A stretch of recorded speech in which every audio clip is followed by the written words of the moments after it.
नमस्कार। बहुत दिनों के बाद आज किशोर कुणाल पार्क में आने का अवसर प्राप्त हुआ और आपसे संबोधित हूँ आप समूह से, और सजगता जागरूकता के विषय में कुछ कहना चाहता हूँ। नेत्र मुंदे हों फिर भी आप में सजगता आ सकती है, और नेत्र खुले हों तो भी आप सजग नहीं हो सकते। सजगता एक अंदरूनी प्रक्रिया है। इसमें दुनियावी चाहत की मात्रा कुछ कम होना होती है और अतीन्द्रिय क्षमताओं का विकास होना होता है। बिना अतीन्द्रिय क्षमताओं के विकास के आप परमानंद के लिए जो परीक्षा है, क्वालिटी टेस्ट जो है, उसे आप पास नहीं कर पाते और शरीर की आवश्यकताओं की पूर्ति में और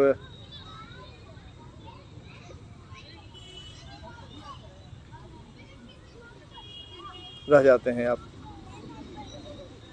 उच्च आदर्श होता नहीं है, ध्येय उच्च होता नहीं है, संकल्प उच्च होता नहीं है, भाव उच्च होता नहीं है, विचार उच्च होता नहीं है, प्रखरता उच्च होती नहीं है,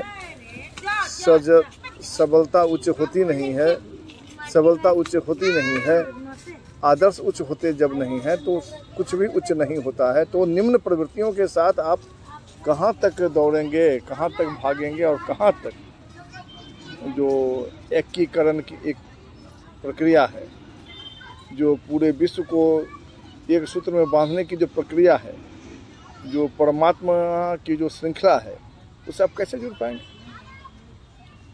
उसे जुड़ना है तो सजगता और जागरूकता को अपने जीवन में देखना होगा कि वो जुगनू की भांति प्रकाश दे रहे हैं, कभी इधर कभी उधर, कभी ऊपर कभी नीचे, कभी अगल कभी बगल।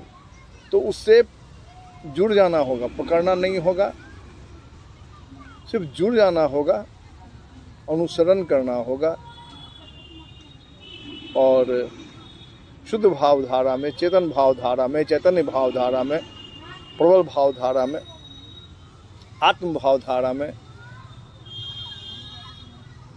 आत्म जागरण, सेल्फ रियलाइजेशन की धारा में अपने को बहते हुए देखना होगा। बस इतना ही होना है और सारा कार्य तो स्वमेव हो जाना है। परमात्मा आपकी चिंता क्यों करेगा? परमात्मा तो आपके साथ है, वो चिंता क्यों करेगा? उसके होने से आप निर्भय होते हो तो वो चिंता क्यों करेगा? वो निर्द्वंद है, निर्भय है, हाँ, निर्विकल्प है, परमानंद है, अंतिम और प्रथम और मध्य, आदि अंत मध्य सब वही है। तो विश्व का जर्रा जर्रा उसे व्याप्त है, तो उसे आपकी चिंता नहीं करनी है, उसे आपकी भक्ति नहीं चाहिए, क्योंकि आप ही वो हो, वो ही आप है। चाहिए किसको क्या? सिर्फ समझना है, स्थिर हो जाना है बस। और स्थिर होते ही सजगता आ जाएगी, जागरूकता आ जाएगी। और जब आप वर्ल्डली एक्टिविटीज़ में इंडल्ज्ड होते हो, इन्वॉल्व होते हो, फिर भी वो जुगनू की तरह इधर उधर इतस्ततः भ्रमण करती हुई दिखाई देगी और आपको बताएगी कि नहीं, आपको जुड़ना है, आपको जुड़े रहना है, किसी भी स्थिति में परमात्मा से जुड़े रहना है। धन्यवाद।